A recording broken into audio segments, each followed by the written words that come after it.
وقت سحر ہے اٹھو مولا سے لو لگاؤ، وقت سحر ہے اٹھو مولا سے لو لگاؤ،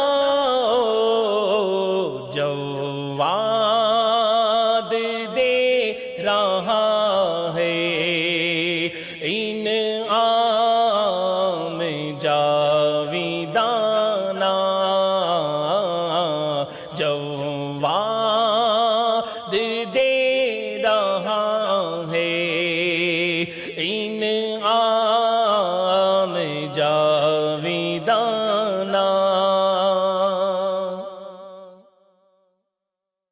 اعوذ باللہ من الشیطان الرجیم، بسم اللہ الرحمن الرحیم، الحمدللہ رب العالمین، والصلاة والسلام علی سید الانبیاء والمرسلین، جزا اللہ عنا سیدنا و مولانا محمدا ما ہوا اہل۔ لاکھوں کروڑ ہا کروڑ درود و سلام سرور کائنات فخر موجودات محمد مصطفیٰ احمد مجتبیٰ خاتم النبیین صلی اللہ تعالی علیہ وآلہ وسلم کی ذات پر انوار پر آج ہمارا دوسرا پروگرام ہے۔ وقت سحر ٹرانسمیشن میں ہمارے تمام ویورز کو ہم خوش آمدید کہتے ہیں۔ اللہ تبارک و تعالیٰ سے دعا ہے کہ جو رمضان کا مہینہ ہمیں ملا، ہمیں اس میں خوب اس کی عبادت کرنے کی توفیق عطا فرمائے، اور جو علم دین کے جو موضوعات پر ہم گفتگو کر کے اس پہ سوالات کر کے آپ کے تک جو جوابات ہم پہنچائیں، آپ کو سن کر اس کو قبول کر کے اس پہ عمل کرنے کی اور دوسروں تک پہنچانے کی توفیق عطا فرمائے۔ اللہ تبارک و تعالیٰ سے یہ بھی دعا ہے کہ ہمارے تمام مرحومین کی مغفرت فرمائے، ان کے درجات کو بلند فرمائے، اور ہمارا بھی خاتمہ بالخیر فرمائے، اور ہمیں بھی مدینہ پاک میں ایمان اور عافیت کے ساتھ موت عطا فرمائے۔ آج کا جو ہمارا موضوع ہے وہ ہے تراویح کی شرعی حیثیت۔ عموماً تراویح پر بہت بحث و مباحث ہوتی ہیں، بعض لوگ کہتے ہیں 12 رکعتیں پڑھنی چاہیے، بعض کہتے ہیں 20 پڑھنی چاہیے۔ اس حوالے سے اس پہ بات کرنے کے لیے بہت ہی پیاری شخصیت، آپ نے گائے بگائے ان کے بیانات کو میم ٹی وی پر سنا، بڑے اچھی دلائل کے ساتھ گفتگو کرتے ہیں، آسان طریقے سے مسائل کو سمجھاتے ہیں، اور کئی علماء کرام کی صحبت میں ان کو بیٹھنے کا شرف حاصل ہے، اور بہت ہی پیاری شخصیت ہے، میرے دوست بھی ہیں، اور میم ٹی وی نے جب بھی ان کو یاد کیا پیشانی پہ بغیر بل لائے آپ ہمیشہ تشریف لے آتے ہیں۔ میری مراد حضرت علامہ مولانا شہزاد ترابی صاحب ہیں۔ حضرت السلام علیکم ورحمۃ اللہ وبرکاتہ۔ کیسے ہیں حضور والا؟ خیریت سے ہیں؟ حضرت آج رمضان کا یہ دوسرا وقت سحر ٹرانسمیشن کا پروگرام ہے، اور ہمارے سوالوں کا سلسلہ ہم شروع کرتے ہیں۔ حضرت نماز تراویح کی شرعی حیثیت کیا ہے، کیا فرمائیں گے اس حوالے سے؟ بسم اللہ الرحمن الرحیم۔ تراویح جو ہے یہ شاعر اسلام میں سے ہے۔ نبی پاک صلی اللہ تعالی علیہ وسلم ماہ رمضان میں اس کا خاص اہتمام کرتے تھے، اور صحیح ابن خزیمہ کی جو حدیث پاک امام بیہقی نے بھی نقل کی حضرت سلمان فارسی رضی اللہ تعالیٰ عنہ سے، اس میں بھی رسول اللہ صلی اللہ تعالی علیہ وسلم اس کا ذکر اس طرح فرماتے ہیں کہ رات کے قیام کو رب کریم نے تمہارے لیے عبادت کا ذریعہ بنایا۔ ماشاءاللہ۔ تو شارحین کرام یہی فرماتے ہیں کہ رات کی عبادت سے مراد تراویح یہ ہے۔ اور شاہد بھائی آپ جانتے ہیں کہ تراویح ہی سے ہی پتہ چلتا ہے کہ ماہ رمضان آ گیا۔ الحمدللہ۔ یعنی ماہ رمضان کی خوشبو، اس کی چاشنی حقیقت میں آپ دیکھیں تو تراویح ہی میں، کہ قرآن پاک کی آوازیں ہر گلی میں، مسجدوں میں، مسلمانوں کے کانوں میں رس گھولتی ہیں، بالکل، تو کلیجہ ٹھنڈا ہو جاتا ہے۔ حقیقت میں اس وقت لوگ ہم سے بہت دور ہیں، یعنی تراویح میں بہت سستی کرتے ہیں، بہت بڑا طبقہ، لیکن حقیقت میں وہ اگر پڑھنا شروع کریں تو تراویح میں بڑی چاشنی ہے۔ الغرض تراویح نبی پاک صلی اللہ تعالی علیہ وسلم کی ایک سنت ہے، اور شیخ محقق شاہ عبدالحق محدث دہلوی جو 11ویں صدی کے محقق اور مجدد ہیں، آپ فرماتے ہیں کہ تراویح یہ شاعر اسلام ہے، اور اگر کوئی قبیلہ تراویح کا انکار کرے تو حاکم اسلام یعنی سلطنت اسلام، حاکم اسلام جو ہے اس سے جہاد کرے گا، کیونکہ وہ شاعر اسلام کا انکار کر رہے ہیں۔ تو اس سے تراویح کی اہمیت جو ہے وہ واضح ہوتی ہے۔ صحیح، ماشاءاللہ۔ میں یہاں پہ ایک اور بات بتاتا چلوں کہ حضرت کئی 100 تصانیف کے ماشاءاللہ رائٹر ہیں، اور انہوں نے بہت ساری کتابیں بھی لکھی ہیں۔ ان کی کتابوں سے بھی آپ فائدہ حاصل کریں، اور میں خاص کر کے کہتا ہوں، خاص کر کے حضرت امیر معاویہ رضی اللہ تعالیٰ عنہ کے حوالے سے انہوں نے ایک بہت ہی اچھا پروگرام میم ٹی وی کو ریکارڈ کروایا تھا۔ اگر جنہوں نے یہ پروگرام ٹی وی چینل پہ مس کیا ہے، میری ان سے التماس ہے کہ ہمارے یوٹیوب چینل پہ جائیں اور حضرت کا وہ پروگرام ضرور دیکھیں، آپ کے علم میں بہت اضافہ ہوگا۔ حضرت تراویح با جماعت اور اس میں مکمل قرآن کی تلاوت کی ابتدا کس نے شروع کی؟ یہ کہاں سے رائج ہوئی؟ نبی پاک صلی اللہ تعالی علیہ وسلم تنہا تراویح پڑھتے تھے۔ ٹھیک۔ ایک دن تشریف لاتے، تراویح پڑھتے، پھر 2 دن آپ تشریف نہ لاتے، صحیح، پھر تشریف لاتے، پھر جو ہے آپ صلی اللہ تعالی علیہ وسلم گھر میں تنہا پڑھتے۔ صحابہ کرام نے عرض کی، یا رسول اللہ صلی اللہ تعالی علیہ وسلم، آپ پابندی سے کیوں تشریف نہیں لاتے؟ ٹھیک۔ نبی پاک علیہ السلام فرماتے کہ مجھے خدشہ ہے کہ کہیں یہ تم پر فرض نہ کر دی۔ اللہ اکبر۔ یعنی سنت موقدہ کہ اگر کوئی شخص بہت زیادہ پریشانی میں، شرعی عذر، تو تراویح چلی گئی تو توبہ سے کام چل جائے گا، لیکن اگر فرض ہوتا اور اسے کوئی چھوڑتا تو پھر ایک تو قضا بھی لازم اور اس کا وبال بھی بہت جو ہے وہ بڑا ہے۔ لہٰذا سنت موقدہ نبی پاک علیہ السلام کبھی کبھی تشریف لاتے اور با جماعت باقاعدہ قرآن مجید فرقان حمید کی تلاوت۔ یہ حضرت سیدنا فاروق اعظم رضی اللہ تعالیٰ عنہ نے یہ سلسلہ شروع کیا، اور بخاری شریف کے بعد جو دوسری کتاب ہے مسلم شریف، مسلم شریف کے اندر جو ہے حدیث نمبر 1901، ٹھیک ہے، حضرت ابی بن قعب رضی اللہ تعالیٰ فرماتے ہیں کہ حضرت فاروق اعظم رضی اللہ تعالیٰ عنہ نے جو ہے میری اقتداء میں تراویح با جماعت قرآن مجید فرقان حمید کی تلاوت سے اس کام کا آغاز کیا۔ سبحان اللہ۔ اچھا، پھر کہیں سے آواز آئی، مسلم کی حدیث پاک، کہ حضور یہ تو بدعت ہے، یعنی نبی پاک علیہ السلام نے وہ کام نہیں کیا جو آپ کر رہے ہیں۔ تو امام مسلم باقاعدہ الفاظ لکھتے ہیں سیدنا فاروق اعظم کے کہ ہاں بدعت ہے، لیکن بدعت حسنہ ہے، اچھی بدعت ہے۔ تو اس سے یہ بھی پتہ چلا کہ دین میں کوئی اچھا طریقہ نکالے تو یہ شریعت سے نہ ٹکرائے تو اس شخص کو بھی اس کا ثواب ملے گا، اور صبح قیامت تک جتنے لوگ اس پر عمل کرتے رہیں گے اس کا ثواب بھی اس شخص کو ملے گا جس نے یہ طریقہ ایجاد کیا۔ اور حضرت ابی بن قعب رضی اللہ تعالیٰ عنہ فرماتے جب فاروق اعظم نے یہ حکم دیا تو کسی بھی صحابی نے انکار نہیں کیا، اجماع کیا۔ اچھا، اور ابن ماجہ شریف کی حدیث پاک، نبی پاک علیہ السلام فرماتے ہیں کہ تم پر میرے خلفائے راشدین مہدیین کی سنت بھی اسی طرح ضروری ہے جس طرح میری سنت ہے۔ یعنی نبی پاک علیہ السلام نے کلیئر کر دیا مہدیین کہ تم جب اختلاف دیکھو تو میرے خلفائے راشدین کے طریقے کو پکڑ لو، گمراہ نہیں ہوگے۔ تو یہ فاروق اعظم رضی اللہ تعالیٰ نے با جماعت سلسلہ شروع کیا۔ ماشاءاللہ۔ لیکن ادھر میں ایک بات بس وقفہ لیا جاتا ہے، میں ایک بات کہوں گا کہ ایسی بدعت حسنہ جو تراویح ہے اس پہ سب کا اجماع ہے، کوئی اس پہ کسی کا کوئی اعتراض نہیں ہے، مگر کچھ اور بھی معاملات ہوتے ہیں تو وہاں پہ وہ تیتر بیتر ہو جاتے ہیں۔ ملتے ہیں ایک چھوٹے سے وقت سر ٹرانسمیشن میں ایک بار پھر ہمارے تمام ویورز کو خوش آمدید کہتے ہیں۔ آج کا جو ہمارا موضوع ہے تراویح کی شرعی حیثیت۔ حضرت میرا سوال ہے کہ تراویح کی کتنی رکعتیں ہیں، اور آپ نے شاہ صاحب کی شاہ قبلہ سید شاہ طرح الحق قادری علیہ رحمہ کی صحبت بھی اختیار کی ہے، کچھ روشنی ڈالے اس سوال کا، اور حضرت سے بھی جو آپ نے سیکھا اس متعلق بھی بتائیں۔ نبی پاک صلی اللہ تعالی علیہ وسلم، خلفائے راشدین تمام کے نزدیک تراویح کی 20 رکعت ہے، ٹھیک ہے، اور وتر کی 3 ہے۔ جی۔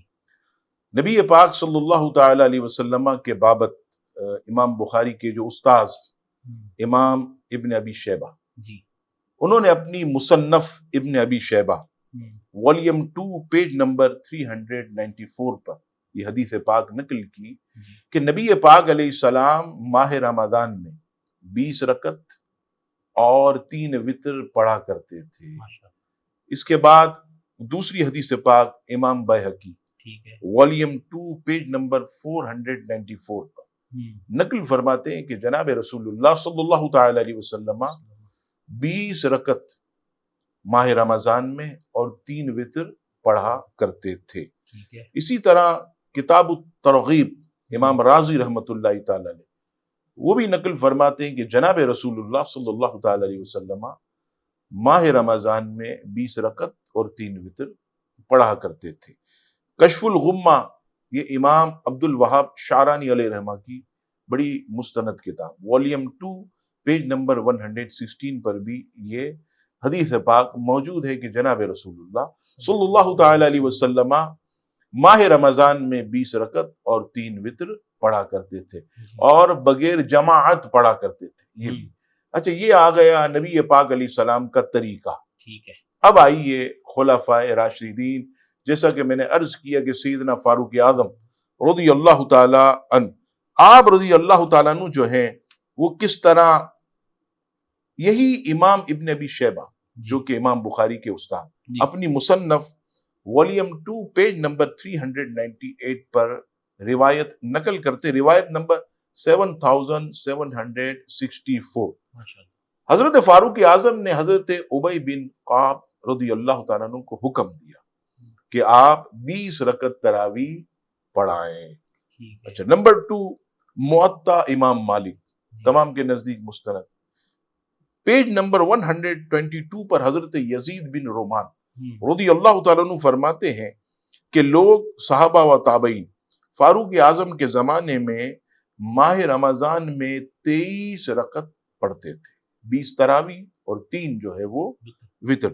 امام بیہقی سنن الکبریٰ والیم 2 پیج نمبر 398 پر نقل فرماتے ہیں کہ حضرت عبد الرحمن السلمی رضی اللہ تعالیٰ عنہ فرماتے کہ مولا مشکل کشا نے ماہ رمضان میں 20 رکعت تراویح اور 3 رکعت وتر پڑھنے کا حکم دیا۔ تو اس سے پتہ چلا کہ تراویح کی 20 رکعت پر اجماع صحابہ۔ ٹھیک ہے، اچھا، اب آپ نے جو فرمایا کہ آپ قبلہ شاہ صاحب رحمۃ اللہ تعالی علیہ کے حوالے سے، تو ظاہر سی بات ہے کہ کچھ بات انسان جو ہے وہ ایسی کرتا ہے کہ جو عقل میں بیٹھ جائے۔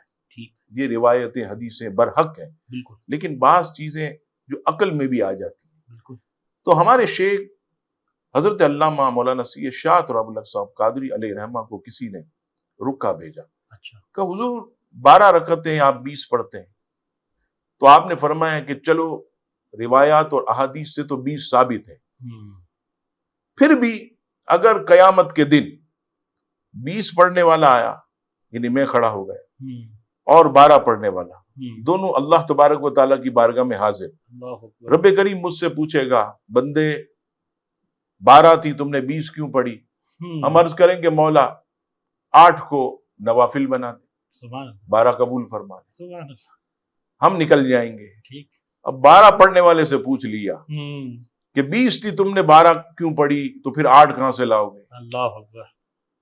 تو یہ یاد رکھیے گا کہ اس پر اجماع امت ہے، اور اجماع امت میں کسی کا کوئی اختلاف نہیں، اور ہم یہاں کسی مولوی کا ہم نے حوالہ نہیں دیا، کسی حرم یا حرم مدینہ کا حوالہ نہیں دیا، نہ اس کے امام کا۔ ہم نے جناب رسول اللہ صلی اللہ تعالی علیہ وسلم اور آپ کے خلفائے راشدین مہدیین، جن کے بارے میں سرکار فرماتے ہیں کہ ان کے راستے کو، ان کے دامن کو پکڑ لو گے، ان کی سنت کو، تو تم کبھی گمراہ نہیں ہوگے۔ تو کوئی لڑائی جھگڑے کی ضرورت نہیں، ان کے دامن کو پکڑ لیں۔ مستند کتابوں سے حوالے موجود ہیں، 20 رکعت پڑھیں اور ماہ رمضان کے مزے لوٹتے رہیں، اور تراویح کے جام پیتے رہیں، اور لذت سے جو ہے خوب اللہ تبارک و تعالیٰ کے ذکر کی مٹھاس حاصل کرتے رہیں۔ حضرت یہ تو اب دور آ گیا ہے کہ لوگ تراویح میں یہ مطلب ہیلے بانے ڈھونڈتے ہیں کہ 20 اور 12 کی بیسوں مباحث میں بلا وجہ پڑے ہوئے ہیں، ورنہ ایک دور تھا حضرت تراویحوں کی جو رونقیں تھیں، شبینے ہوا کرتے تھے، لوگ تراویح تک ہی کہاں اتفاق ہوتا تھا، بلکہ شبینوں کی محفل میں بھی بہت دل کے ساتھ وہ شامل ہوتے تھے، رات کے 2-3 بجے تک شبینہ پڑھتے، پھر گھر آ کے سحری کا اہتمام میں سحری میں شامل ہوتے تھے اور پھر اپنی عبادتوں میں دعاؤں میں لگے ہوئے ہوتے تھے۔ لیکن اب تو زمانہ ایسا چینج ہو گیا ہے کہ جب سے یہ سوشل میڈیا اور یہ جتنی بھی موبائل اور ایکٹیویٹیز آ گئی ہیں تو لوگوں نے اپنا ٹائم اسی میں صرف کر دیا ہے۔ حضرت کیا عورتوں کا بھی تراویح پڑھنا سنت موقدہ ہے؟ ان کو تراویح پڑھنی چاہیے، با جماعت پڑھنی چاہیے یا نہیں پڑھنی چاہیے؟ کیا فرماتے ہیں اس حوالے سے؟ دیکھیں، جس طرح مرد پر جی جی بالغ مرد پر تراویح کی 20 رکعتیں سنت موقدہ، جی شرعی عذر ہو اور اگر کبھی چھوڑ دی تو توبہ کرے گا، لیکن اگر کوئی شخص صحت یاب ہے تو وہ پوری 20 رکعت پڑھے گا۔ اچھا، وقت بھی آپ کو میں عرض کر دوں کہ جب سحری کا وقت ختم ہوتا جی اس وقت تک تراویح کا وقت ہے۔ سبحان اللہ۔ یعنی اگر ویسے تو نہیں ہونا چاہیے ماہ رمضان میں، اگر کسی کی آنکھ لگ گئی عشاء کی نماز پڑھ کے تو وہ سحری کے لیے جب اٹھے 3 بجے 4 بجے 5 بجے، سحری کا وقت ختم ہونے سے پہلے وہ تراویح پڑھ لے تاکہ جو ہے وہ اللہ کی بارگاہ میں گناہ گار نہ ہو۔ خواتین کا جو آپ نے فرمایا، خواتین پر بھی اسی طرح سنت موقدہ، وہ اگر یہ بہانہ کریں کہ بھئی ہم تو پورا دن افطاری بناتی ہیں، کچن میں ہوتی ہیں، تھک جاتی ہیں، ہم پر معاف ہے، ایسا نہیں ہے، انہیں بھی پڑھنی ہوگی۔ کام میں کمی کر لیں، بھلے آپ افطار کر کے سو جائیں، پھر رات میں اٹھ کر سکون سے آپ جو ہے وہ تراویح پڑھیں، پھر سحری وغیرہ بنا کر گھر والوں کو پیش کریں، لیکن معافی نہیں ہے۔ اور جماعت سے پڑھنے کے حوالے سے بھی کچھ مطلب کیا ان کو لازم تو نہیں ہے نا یہ کچھ لوگ تو جماعت کی طرف بھی رغبت دلاتے ہیں، آپ کیا فرمائیں گے؟ دیکھیں محترم، مختصر بالکل، تراویح ہو یا کوئی بھی نماز ہو، صرف مرد جو ہے وہ مکلف ہے جماعت کا، اس پر واجب ہے، عورت پر واجب ہے ہی نہیں۔ بہت بہت شکریہ مفتی صاحب، بڑی اچھی بات آپ نے بتائی۔ حضرت صاحب، اللہ آپ کے علم میں برکت عطا فرمائے۔ ملتے ہیں ایک چھوٹے سے وقفے کے بعد، کہیں نہ جائیے، سیکھنے سکھانے کا سلسلہ بذریعہ میم ٹی وی جاری رہے۔ وقت سے ٹرانسمیشن میں ایک بار پھر تمام ہمارے ویورز کو خوش آمدید کہتے ہیں۔ میں معذرت خواہ ہوں، وقفے پہ جانے سے پہلے میں نے حضرت کو مفتی کہہ کر مخاطب کیا، آپ مفتی نہیں ہیں، میں اس کے لیے معافی چاہتا ہوں تاکہ یہ بات آن ریکارڈ ہو جائے کہ وہ میری غلطی سے یہ بات زبان پر آ گئی تھی۔ حضرت تراویح کے کچھ مزید اور مسائل ہمیں بیان فرما دے تاکہ کچھ سیکھنے کو ملے۔ تراویح جو ہے یہ اگر کوئی شخص بہت زیادہ علیل ہے تو وہ تراویح جو ہے وہ بغیر جماعت بھی پڑھ سکتا ہے، ادا ہو جائے گی۔ نمبر 2، تراویح اس کے اندر جو قرآن مجید فرقان حمید کا سننا، ہمارے علماء فرماتے ہیں کہ ایک قرآن مجید ضرور سنیں۔ ٹھیک ہے، اچھا، چاہے وہ میرے محترم 8 دن میں سنیں، 10 دن میں سنیں یا 4 دن میں سنیں، لیکن جب تک شوال کا چاند نظر نہیں آتا اس کو تراویح مکمل ادا کرنی ہوگی۔ بہت اچھی توجہ دلائی، کیونکہ لوگ کہتے ہیں ہم نے ایک قرآن تو سماعت کر لیا ہے، باقی دن ہم آرام کریں۔ جی کنٹینیو۔ اور محترم ایک چیز اور دیکھیں آپ، قرآن مجید فرقان حمید جب بھی کوئی انسان سنے، میں کسی پر کوئی انگلی نہیں اٹھاتا، ٹھیک ہے، 3 روزہ 5 روزہ، بس جو ہمارے اندر ایک مفتی ہے اس سے پوچھ لیں کہ یہ جو آپ پیچھے کھڑے ہیں کیا آپ کو حرف بحرف سمجھ میں آ رہا ہے؟ سمجھ میں آ رہا ہے آپ کھڑے ہو جائیں، صحیح ہے۔ سمجھ میں نہیں آ رہا تو دیکھیں، جو انسان کا دل تسلیم نہ کرے پھر انسان اس چیز سے پیچھے ہٹ جائے۔ اچھا، نمبر 3، اگر کوئی شخص بیمار، جیسے میں نے عرض کیا، تو وہ بیٹھ کر بھی پڑھ سکتا ہے، تراویح جو ہے بیٹھ کر بھی ادا کرے گا۔ جیسے عورتیں بہت زیادہ کبھی کہتی ہیں ہم تھک جاتی، تو ان کے لیے بھی اجازت ہے وہ بیٹھ کے بھی وہ پڑھ لیں، چھوڑیں نہ۔ اچھا، نمبر 4 جو ہے محترم وہ یہ ہے کہ عشاء کی جماعت اگر کسی کی چلی جائے. ٹھیک ہے. اور وہ آیا ایسے وقت میں کہ امام صاحب تراویح پڑھا رہے ہیں. ٹھیک ہے. تو اب وہ عشاء کے 4 فرض پڑھے. پہلے 4 فرض پڑھے گا. پہلے 4 فرض پڑھے گا، پھر 2 سنت. ٹھیک ہے. پھر اس کے بعد جو ہے ہمارے لوگ کیا کرتے ہیں محترم کہ جو تراویح کی رکعتیں چلی گئیں وہ تنا پڑھتے ہیں. حالانکہ ایسا نہیں ہونا چاہیے. ایسا نہیں ہونا چاہیے. فوراً جو امام کی رکعت ہے اسی میں شامل ہو جائے. پھر جب امام کی 20 ہو جائے تو اس کی جو بقیہ ہیں وہ پہلے پڑھے گا، پھر اس کے بعد اکیلا وطر پڑھ لے گا. ہاں. اچھا، ہمارے یہاں یہ بھی کہا جاتا ہے کہ اگر کسی کی عشاء کی جماعت چلی گئی جی اور تراویح اس کو پوری ملی تو اب وہ وطر کی نماز جماعت سے نہ پڑھے. تو وہ اس لیے کہا جاتا ہے کہ یہ جو عشاء کی نماز با جماعت ہے یہ واجب ہے. ٹھیک ہے. وطر جماعت سے پڑھنا یہ واجب نہیں. تو جب وہ واجب چلا گیا تو اب آدمی جو ہے وہ وطر بھی اکیلے پڑھے. لیکن یہاں میں عرض کروں کہ اگر کسی شخص نے نمازی نے 4 فرض اس کے با جماعت نہ ملے، اسے جماعت چلی گئی اور وطر اس نے جماعت سے پڑھ لی تو بھی کوئی حرج نہیں. اچھا، اسی طرح مدینہ مسجد میں 4 فرض اس نے پڑھے عشاء کے، کسی بھی مسجد میں، ایک مثال میں نے ہماری اہل سنت. ہاں. پھر ایک مسجد میں اس نے تراویح پڑھی، وہ دوسری مسجد. ٹھیک ہے. پھر تیسری مسجد میں اس نے وطر پڑھے تو بھی حرج نہیں ہے. ماشاءاللہ. اچھا، اب یہاں آخری جو خاص طور جو ہمارے مرشد بھی ہمیں بتاتے تھے وہ یہ ہے کہ ایک جگہ پر کوشش کرے کہ تراویح پڑھے تاکہ قرآن مجید کا نقصان نہ ہو. سبحان اللہ. اچھا، کوئی امام پڑھتا ہے میرے محترم 1 پارہ، کوئی امام پڑھتا ہے 1.25 پارہ. اچھا، ہمارے شیخ یہ فرماتے تھے کہ سیدی اعلیٰ حضرت جو ہمارے مرشد کے شیخ ہیں انہوں نے یہ بتایا کہ آپ جو ہے وہ 20 رکوع روزانہ پڑھیں. سبحان اللہ. روزانہ 20 رکوع پڑھیں. 20 رکوع اگر کوئی امام تراویح میں پڑھے گا تو 27ویں شب کو قرآن مجید مکمل ہو جائے. سبحان اللہ. سبحان اللہ. اگر اس چیز کو لوگ اگر اپنا فالو کریں تو میرے محترم جتنے بھی عوام الناس ہیں ان کے لیے بڑی آسانی ہو جائے گی. جیسے مثال ہے کہ آپ کے چچا نے دعوت کی کہ شاید میں ہمارے گھر آئیں، روزہ کھولیں، تو اب آپ عجلت میں بھاگیں گے جلدی کہ مجھے میرے علاقے میں نماز پڑھنی ہے. لیکن اگر ہماری تمام مساجد میں 20 رکوع ہو جائیں تو پھر جو ہے ہر کسی کے لیے آسانی ہو جائے. اچھا، اور کسی پر بار بھی نہیں گزرے گا. معاذ اللہ، نماز تو بار نہیں ہوتی لیکن نفس پر ایک بار ہوتا ہے، وہ بھی نہیں گزرے گا.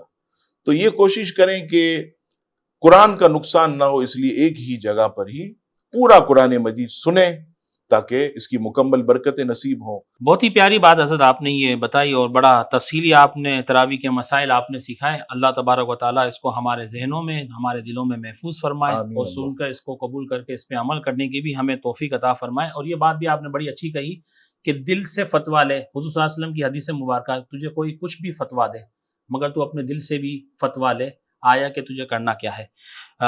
حضرت آخری سوال ہمارے سلسلے کا ہے، کیا عورت کو اجازت ہے کہ وہ عورتوں کی امامت کرے، یعنی خواتین امام بن جائے، خاتون کوئی بھی عورت امام بن جائے اور اس کی اقتداء میں ساری خواتین نماز پڑھیں؟